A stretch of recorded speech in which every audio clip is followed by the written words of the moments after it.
Let's look at the baseline of modern ambition. We live in a highly active, constantly connected era, what Denzel Washington describes as a text, tweet, twerk world. It is incredibly easy to spend all day hustling on screens, grinding out tasks, and assuming that digital noise translates to actual achievement. But constant activity is deceptive. Doing a lot more does not automatically mean you are getting a lot more done. We frequently fall into the trap of confusing sheer movement with progress, running in place while assuming we're moving forward. To figure out what real progress looks like, we have to look at the ultimate boundary of our ambition: mortality. At the end of the line, the metrics we use to measure success change. There is a hard physical limit on where your possessions can go. As Washington observed, you will never see a U-Haul pulled behind a hearse. No matter how much money you earn, you cannot take a single cent across that threshold. If wealth has an expiration date, then our capacity to act becomes our most valuable currency. There's a specific kind of gratification that comes from using that capacity to assist someone else, a lasting joy that outlives the temporary satisfaction of a house or a car. This utility is where ambition finds its most durable purpose. If the goal is securing the capacity to serve others, we have to trace the steps back to the starting line.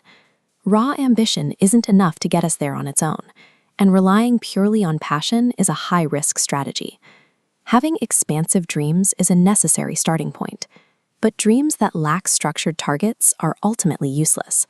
They occupy mental space without providing direction, eventually generating nothing but disappointment.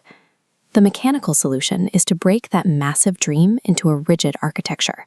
You fracture the vision into life goals, yearly targets, monthly milestones, and daily benchmarks. Executing this demands brutal consistency. Achieving these steps requires relentless application. This level of discipline governs even the smallest moments. Sometimes, hitting your daily goal is as simple as deciding not to curse someone out. It is about maintaining control over your immediate reactions. That quiet, daily discipline is the mandatory engine. It is the only reliable mechanism we have to translate an abstract aspiration into a tangible, useful legacy. Executing that daily architecture requires psychological courage. The primary barrier is often a paralyzing fear of venturing into the unknown and failing in front of an audience. In March of 1975, Denzel Washington sat in a classroom with a 1.7 grade point average, effectively flunking out of college. He reached a point of total academic failure, and that rock bottom provided the necessary friction to force a change in his life's trajectory. Direction often arrives when we are seemingly out of options, directionless and considering the army. Sitting in his mother's beauty parlor, a woman under a hairdryer looked him in the eye and told him he would speak to millions. To get from a failing grade to that level of influence, you have to look at the visual logic of the classic 9-dot IQ puzzle. It is mathematically impossible to connect all the dots with a single pencil stroke unless you are willing to draw lines that extend far past the perimeter of the box. You have to go beyond the perimeter. Stepping outside conventional boundaries and risking a massive failure is a mandatory prerequisite for discovering your actual potential. So, how do you mentally survive the exhaustion of that daily discipline and the sting of failing big? You have to reframe the way you view your own ambition.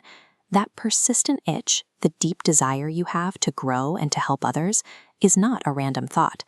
From a spiritual perspective, this desire acts as proof. It is an indicator sent beforehand to show you that the success required to fulfill that desire already belongs to you. To lock this mindset into place, Washington relies on a specific daily physical habit. At night, he intentionally pushes his slippers way underneath his bed frame. This creates a very deliberate mechanical result. When he wakes up in the morning, the only way to reach his shoes is to immediately get down on his knees. While in that posture, he takes a moment to express gratitude for the wisdom, the understanding, and the success that is already waiting in the day ahead. Success is defined by claiming those goals through hard work, and then reaching back to pull someone else up. True achievement lies in using your professional life to generate a tangible, positive difference for others.